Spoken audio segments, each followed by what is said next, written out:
ജിയ വരുന്നുണ്ട്.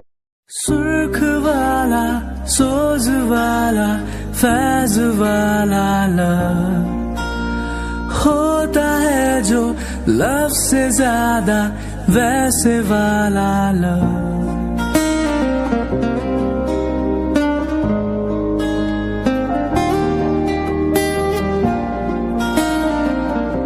सुर्ख वाला सोज वाला फैज वाला लव എന്റെ പൊന്ന്, ഈ ഡ്രസ്സിൽ നീ എന്നാ സുന്ദരിയാടി. എനിക്ക് പ്രേമം തോന്നുന്നു എന്നോട്. വല്ലതൊക്കെ വിളിച്ചു പറ. ഇപ്പൊ അവളെ സിംഗിളല്ല, മിങ്കിളാ. അതിപ്പോ അത് തനിക്ക് വയറിളക്കം പിടിച്ച ദിവസങ്ങളില്ലേ, ആ സമയത്ത് നടന്നത് ഈ കാര്യങ്ങളൊക്കെ. അല്ലടാ, ആരെവിടെ സ്നേഹിക്കാം, അതെങ്കിലും പറഞ്ഞു. വേറെ ആര്? നമ്മുടെ ക്രിസ്റ്റി. അവര് രണ്ടുപേരും സെറ്റായത്. ക്രിസ്റ്റീനോ? ഇവര് കീഴിൽ പോകുമ്പോ വരുന്നില്ലേ? ചേട്ടാ, എന്തൊക്കെയാ നടന്ന ഈ ഒരാഴ്ച കൊണ്ട്? ഡ്രസ്സിൽ കാണാൻ കൊള്ളാം. എടേ, ഇവിടെ നിന്ന് കൊഞ്ചി കളിച്ചാ മതിയോ? കേക്ക് മുറിക്കാനുള്ള സമയം വരിക, നമുക്ക് അങ്ങോട്ടേക്ക് പോവാം. എല്ലാരും നമുക്ക് അങ്ങോട്ടേക്ക് പോവാം.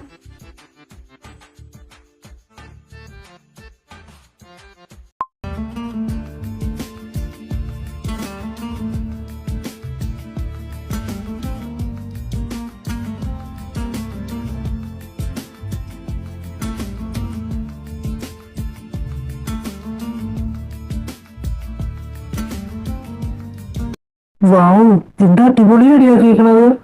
പരിപാടിയും ഗംഭീരമായിരിക്കുമല്ലോ. അടിപൊളിയാക്കിട്ടുണ്ട്. അല്ലടി, വലിയ വലിയ ഗസ്റ്റ് ഒക്കെ വരുമോ? ഗസ്റ്റ് എന്ന് വെച്ചാ ബിസിനസ്കാര്, അവരെയൊക്കെ വിളിച്ചിട്ടുള്ളതെന്ന് വെച്ചാ പറഞ്ഞത്. അത് മോശമായിപ്പോയി. നിന്റെ ചിത്ര വലിയ ആളായിട്ട് ഒരു സെലിബ്രിറ്റിനെയൊക്കെ വിളിക്കേണ്ടതല്ലായിരുന്ന. പറയുവാണെങ്കിൽ സണ്ണി ലിയോൺ എങ്ങനെയാണേലും. അത് മാത്രം മതിയോടാ മോനെ, വേറെ ആരെങ്കിലും കൊണ്ടുവരണോ ഇനി? അങ്കിള് പുറകിലുണ്ടായിരുന്നല്ലേ. ഞാൻ ചുമ്മാ ഇവരോടൊക്കെ ഒന്ന് ചെയ്യാൻ വേണ്ടി തമാശ പറഞ്ഞതാ. ആ, തമാശ ആയാ നിനക്ക് കൊള്ളാം. ആ മോളെ, എന്റെ ഒപ്പം വാ. ഇപ്പൊ ഒരാള് വരും പരിചയപ്പെടുത്താൻ. വാ. പിന്നെ എല്ലാരും ഇവിടെ ഇരിക്കണം, ഇപ്പൊ വരാം.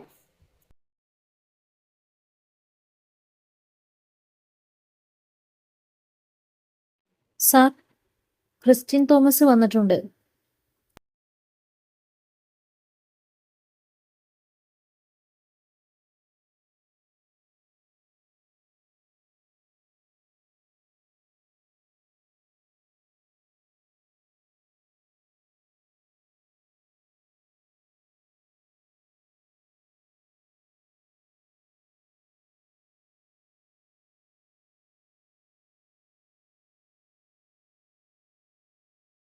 ദേ, എല്ലാരും അങ്ങോട്ടൊന്ന് നോക്കി.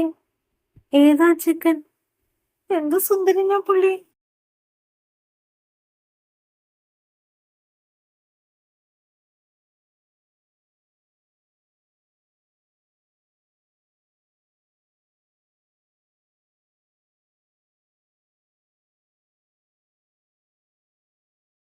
ഹലോ, ഞാൻ ക്രിസ്ത്യൻ തോമസ്. ഞാൻ പറയണ്ട, എനിക്കറിയാം. വർമ്മ, എന്റെ അച്ഛന്റെ കൂട്ടുകാരൻ. ഞാൻ കുറച്ച് വൈകിയ എല്ലാ കാര്യങ്ങളും അറിഞ്ഞത്. ഇപ്പോ അച്ഛന്റെ പുറകെ ഉണ്ടായ ശത്രുക്കളെല്ലാം നിന്റെ പുറകെയാ. ഞാനിപ്പോഴാണോ തട്ടിപ്പോയെന്ന് ദൈവത്തിനറിയാം. ഇനി വെറുതെ പാർട്ടിയിലോട്ട് ക്ഷണിച്ചതാണോ, അല്ലെങ്കിൽ വേറെ എന്തെങ്കിലും കാര്യമുണ്ടോ? വേറെ കാര്യം ഉണ്ട്, നിന്നോട് കുറച്ച് കാര്യങ്ങൾ എനിക്ക് സംസാരിക്കാനുണ്ട്. പക്ഷെ ഇപ്പൊ അല്ല. ഇപ്പൊ ഞാൻ എന്റെ മോളെ ബർത്ത്ഡേ ആയതുകൊണ്ട് പാർട്ടി നടത്തുക. അപ്പോ വിളിച്ചതാ. ബർത്ത്ഡേ ഗേൾ എവിടെ ഉണ്ട്? ജിയ, ഇതാണ് എന്റെ മോള് ജിയ. Hi sir. എടാ കള്ള ക്രിസ്റ്റീനെ, പെങ്കുച്ച് കൊള്ളാനാ. എന്താ സാർ? ഒന്നുമില്ല. മോളെ ജന്മദിനല്ലേ, ജന്മദിനാശംസകൾ. ഇതെന്റെ വക ചെറിയൊരു ഗിഫ്റ്റ്. പിന്നെ എനിക്കിപ്പോ പാർട്ടിയിൽ എൻജോയ് ചെയ്യാനൊന്നും ടൈമില്ല. വേറെ 2-3 സ്ഥലത്ത് പോകാനുണ്ട്. അപ്പോ അങ്കിളിന് എപ്പോ വേണമെന്ന് വെച്ചാൽ എന്റെ സെക്രട്ടറിക്ക് മെസ്സേജ് ഇട്ടാൽ മതി. അപ്പൊ നമുക്ക് മീറ്റ് ചെയ്യാം, കാര്യങ്ങളൊക്കെ സംസാരിക്കാം.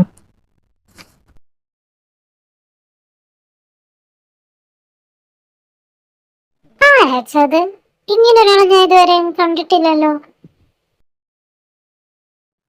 അതാരാന്ന് ഞാൻ ഒരു ദിവസം നിന്നോട് പറഞ്ഞുതരാം. ഇപ്പൊ ബാ കേക്ക് മുറിക്കാൻ സമയമായി.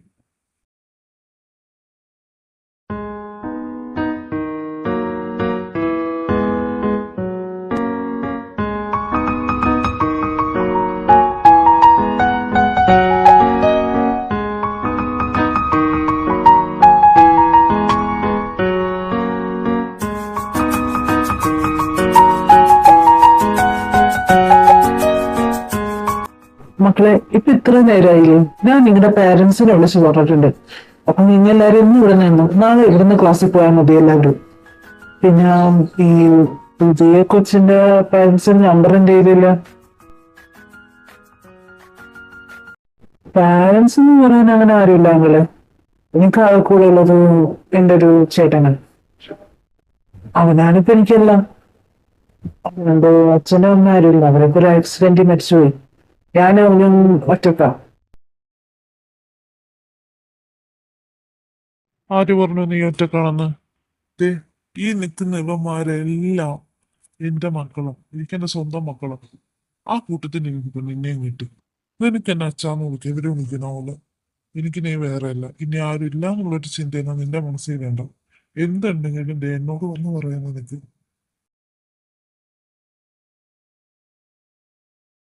എന്തായാലും നീ നിന്റെ ചേട്ടനോട് വിളിച്ച് പറഞ്ഞേക്കും ഇന്ന് നീ ഇവിടെയാണെന്ന്. അല്ല ഞങ്ങളെ, നാളെ ഇവിടുന്ന് സ്കൂളിലേക്ക് പോകാനാണെങ്കിൽ യൂണിഫോം ഒന്നുമില്ല ഞങ്ങളതില്. ജീൻസ് ആണെങ്കിൽ ഒരു വിടക്ക് സാധനം എന്തേലും കിട്ടാൻ കുഴപ്പമില്ല. ഞങ്ങൾക്കിട്ട് ചെണ്ട കൂട്ടാൻ വേണ്ടിട്ട് ഞാൻ കൊണ്ടുവന്നിട്ടുണ്ട് യൂണിഫോം. നിങ്ങൾ ആമ്പിള്ളേരെ നോക്കിയാൽ മതി നിങ്ങളുടെ കാര്യം. ഇവര് ജിയുടെ വീട്ടിൽ നിൽക്കാൻ വേണ്ടിയെന്ന് പറയുമ്പോ ഇപ്പൊ ആലമാരെ ബുക്കി കൊണ്ടുവരല്ലേ. അതുകൊണ്ട് ഇതിലെല്ലാ ഡ്രസ്സും ഉണ്ടാവും. പനിക്കിട്ട് വെച്ചിട്ടുണ്ട് ഞാൻ. പേടി വല്ലേ നിന്റെ മൂത്തോരി ഞാൻ നോക്കത്തില്ല. ഇനി ഇവിടെ കിടന്നെല്ലാം കൂടി തല്ലിടിക്കണ്ട. എല്ലാരും പോയി കിടന്നു ചെല്. ഞാൻ നാളെ കാണാം. Good night.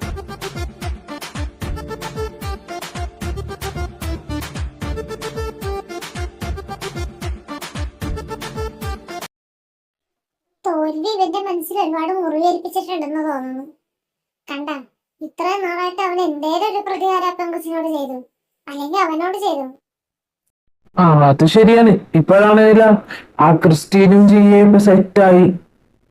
അവര് പ്രേമിക്കണമെന്നൊക്കെ ഞാൻ അറിഞ്ഞത്. നീ ഇങ്ങനെ ഇവിടെ മനത്ത് നോക്കിയിരുന്നു. ഞാൻ സൈലന്റ് ആയിരിക്കുന്നതാണ് നിങ്ങളുടെ പ്രശ്നം. അങ്ങനെയാണെങ്കിൽ 14 ദിവസത്തിനുള്ളിൽ ഞാൻ തീർത്തു തരാം. അവരോട് പ്രതികാരം ചെയ്യണം. ഞാൻ ഇന്നേ വരെ എന്നെ വേദനിപ്പിച്ച ആൾക്കാരെ ഞാൻ വിട്ടിട്ടേ ഇല്ല. അതുകൊണ്ട് അവരെ വിടാൻ ഉദ്ദേശിച്ചിട്ടുമില്ല. പെണ്ണിനെ വിളിച്ച സമുദ്രം അവളോട് ഇങ്ങോട്ട് വരാൻ പറ. ഹേയ് സമന്തം, നിന്നെ എന്താ? നിന്നെ ജാക്സൺ വിളിക്കുന്നുണ്ട്, അങ്ങോട്ടേക്ക് വാ. കാര്യം പറ. എന്താ ജാക്സൺ? ഞാൻ വിളിച്ച കാര്യം നിനക്ക് മനസ്സിലായിട്ടുണ്ടാവുമെന്ന് എനിക്കറിയാം. ക്രിസ്റ്റീൻ ജിയ. നിനക്ക് ക്രിസ്റ്റീനെ ഇഷ്ടമാണ്, എനിക്ക് ജിയെ ഇഷ്ടമാണ്. പക്ഷേ അവർ രണ്ടുപേരും ഒന്നിച്ചേരുമെന്ന് നീ അറിഞ്ഞില്ലേ? അതൊക്കെ അറിഞ്ഞു. ഞാൻ എന്ത് ചെയ്യാനും? എന്റെ കൂടെ നീ ഞാൻ പറയുന്നത് പോലെ നിൽക്കണാണെങ്കിൽ നിനക്ക് അവനെ കിട്ടും, എനിക്ക് ജിയനെയും കിട്ടും. എന്താണ് നിന്റെ പ്ലാൻ? അതൊക്കെ ഞാൻ വഴിയെ നിന്നോട് പറയാം. എന്തായാലും ഇപ്പൊ ആരും കാണണ്ട, ക്ലാസ് പൊക്കും. ശരി, പ്ലാന് എന്താന്ന് വെച്ചാൽ പറഞ്ഞാൽ മതി. ക്രിസ്റ്റീനെ, ഇതല്ലാണ്ട് നിനക്ക് വേറൊരു പണി ഞാൻ തരുന്നുണ്ട്. Wait and see. എടുക്കുന്ന പാഠങ്ങൾ എല്ലാവർക്കും മനസ്സിലാവുന്നുണ്ടെങ്കിൽ മനസ്സിലായി എന്ന് പറയണം, ഇല്ലെങ്കിൽ ഇല്ലാന്നും തൊള്ള തുറന്ന് പറയണം. ഇതെല്ലാണോ പശ ഒട്ടിച്ച് വെച്ച പോലെ അവിടെ അങ്ങ് ഇരിക്കുക? വായലും പശ ഒട്ടിച്ച് വെച്ചിട്ടൊന്നുമില്ലല്ലോ. ഞാൻ ഇടക്കിടക്ക് എല്ലാവരോടും ഓരോ ക്വസ്റ്റ്യൻ ചോദിക്കും. എനിക്ക് ഉത്തരവ് തിരിച്ച് കിട്ടിയില്ലെങ്കിൽ എല്ലാണത്തിന് ആ വെയിലത്ത് ഞാൻ നിർത്തും. പിള്ളേർക്ക് ഇത്ര ഒച്ച വെച്ചിട്ട് തൊണ്ടക്ക് വേദന ഒന്നുമില്ലേ? ഏത് ക്ലാസ്സിൽ ചെന്നാലും ഇത്ര ഒച്ച ഇങ്ങനെടുക്കും. സാറുമാരാകുമ്പോ കുറച്ച് ഉച്ചയ്ക്ക് എടുക്കും. അതിന് ചെയ്യാൻ പറഞ്ഞതിൽ തെറ്റൊന്നുമില്ല. ഇവർക്ക് എന്ത് സൗണ്ടാണ്? ഇവിടുത്തെ എല്ലാ ടീച്ചേഴ്സ്മാർക്കും തൊണ്ടവേദന വരുന്നത്, പനി വരുന്നത്, ജലദോഷം വരുന്നത്. ഇയാളെ കാണാൻ തുടങ്ങിയ നാളോട്ട് ഇയാൾക്കൊരു പനി പോയിട്ട് ഒരു ചുമ പോലും വന്ന് ഞാൻ കണ്ടിട്ടില്ല. എന്തൊരു തുമ്മിയിട്ടും കൂടിയില്ലേ മനുഷ്യൻ. അങ്ങനെ തുമ്മാറും ചുമക്കാറൊക്കെ ഉണ്ട്. നിങ്ങളെ കാണിച്ചതൊക്കെ ചെയ്യണമെന്ന് നിർബന്ധമില്ലല്ലോ. എടേ നിങ്ങളൊക്കെ കുറച്ചൊരു മിണ്ടാണ്ടിരിക്കടേ. സാറ് ഇങ്ങോട്ട് ശ്രദ്ധിക്കുന്നുണ്ട് കേട്ടാ. അവിടെ ബാക്ക് ബെഞ്ച് ആ ടീം എല്ലാം കൂട്ടി ഇടുന്നേറ്റ്, പുറകെ ഇരിക്കണം എല്ലാം കൂട്ടി ഇടുന്നേറ്റ് പോക്കി.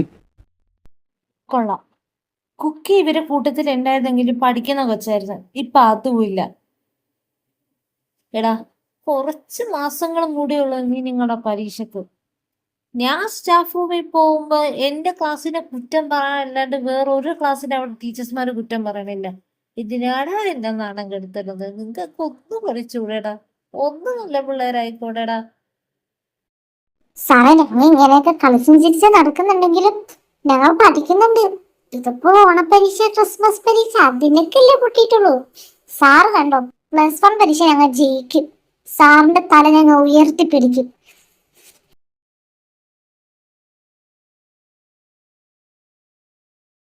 അമ്പോ ജിയോടെ ഒറ്റ ടൈലിന്റെ അമ്മ രക്ഷപ്പെട്ടെന്ന് തോന്നുന്നടാ. ശരി, എല്ലാരും ഇരിക്കും. ആ, ബെല്ലടിച്ചു.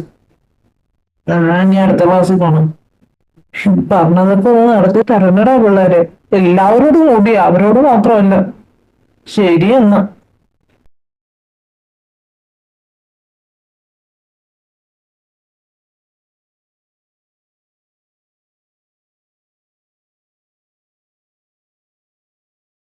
ഹലോ സാറേ, പറ. താറ, തന്നോട് ആരും പറഞ്ഞോടോ ഇന്നലെ അവനെ കൊണ്ടുവരാൻ? അവനെ തനിക്ക് കിട്ടിയോളൂ ക്രിസ്റ്റീനൊക്കെ? അതിനിപ്പോ ഞാൻ എന്ത് ചെയ്യാനാണ് സാറേ? എനിക്ക് ക്രിസ്റ്റീൻ ആവാൻ പറ്റൂലല്ലോ. അവരുടെ കണ്ണി ഞാൻ സാറിന്റെ ചേട്ടനില്ലേ. എനിക്ക് നോക്കിയപ്പോ കിട്ടിയത് പിന്നെ പോയി. എല്ലാം കഴിഞ്ഞ് ഞാൻ വീട്ടിലേക്ക് വരട്ടെ. തനിക്കിട്ടോളം ഞാൻ തരാം. പിന്നെ ഓഫീസിലെ കാര്യങ്ങളൊക്കെ എങ്ങനെ പോകുന്നു? എനിക്കിവിടെ ഇങ്ങനെ അധികം നേരം വിളിച്ച് സംസാരിക്കാൻ പറ്റുന്നില്ല. എന്തെങ്കിലും ആവശ്യമുണ്ടെങ്കിൽ എന്നെ വിളിച്ചോണം. അല്ലെങ്കിൽ നീയും സനയും കൂടി മീറ്റിംഗ് കാര്യങ്ങളൊക്കെ ഉണ്ടെങ്കിൽ നിങ്ങൾ പോയാലും മതി. ആ, ഓക്കെ സാർ. പിന്നെ സാറേ, ഇവിടെ എല്ലാവർക്കും ചെറിയ രീതിയിലൊരു ഡൗട്ട് അടിച്ച് തുടങ്ങി സാർ ഇങ്ങനെ അധികം ഇങ്ങനെ ലീവ് എടുക്കുന്നത്. അതുമല്ല, കഴിഞ്ഞ ദിവസം ആരെന്തൊക്കെയോ സാറിന് ഇങ്ങനെ ആ സ്കൂളിൽ നിന്ന് ഇറങ്ങി വന്നേ എന്ന് കണ്ടെന്നൊക്കെ പറയാനുണ്ട്. കുറച്ച് പ്രോബ്ലം മറ്റേ സനയാണ്. അവളെ എന്റെയൊക്കെ പുറകെ നടക്കുന്നുണ്ടോ എന്ന് എനിക്കൊരു ഡൗട്ട് ഉണ്ട്. സാർ ഒന്ന് സൂക്ഷിച്ചോളാം. അത് ഞാൻ വേണ്ട രീതിക്ക് കൈകാര്യം ചെയ്തോളാം. താൻ വെച്ചു.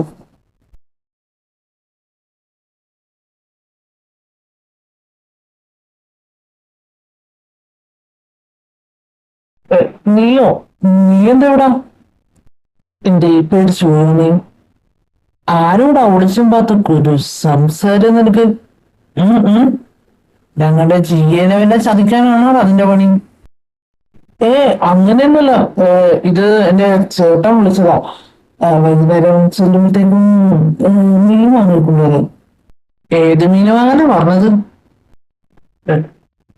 അത് ഏതിന്റെ പേര് പറയുന്നത്?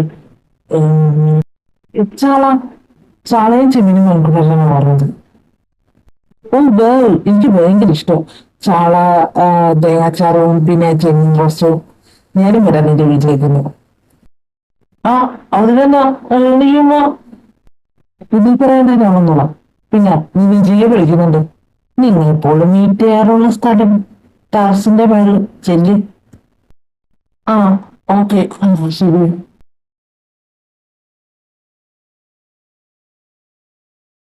നിന്റെ ചാളക്കഥയും ചെമ്മീൻ കഥയും ഞാൻ വിശ്വസിച്ചിട്ടില്ലടാ ക്രിസ്റ്റിനെ. നീ പകുതിയും സംസാരിച്ചത് കഴിഞ്ഞിട്ട് നിന്നെ ചുറ്റിപ്പറ്റി എന്തൊക്കെയോ നടക്കുന്നുണ്ട്. അതെനിക്ക് മനസ്സിലായി. പൊക്കിക്കോളാം.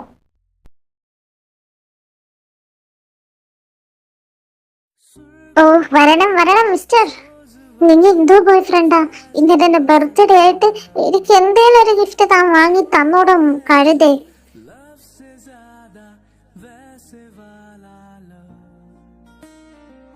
താനെന്തോടെ ചിരിക്കുവാണതോ? എനിക്ക് ഇയാളെ വേണ്ട. Let's breakup.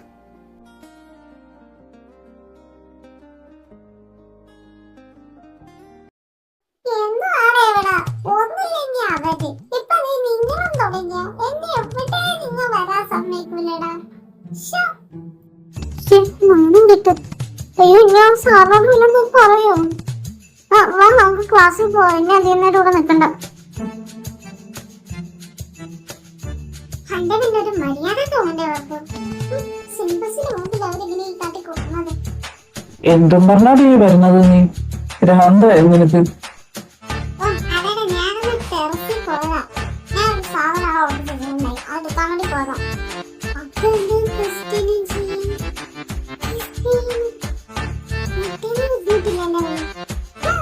മറ്റവരാണെങ്കിൽ എന്റെ മുമ്പിൽ നാടകം തെറ്റിയിട്ടും തുടങ്ങി.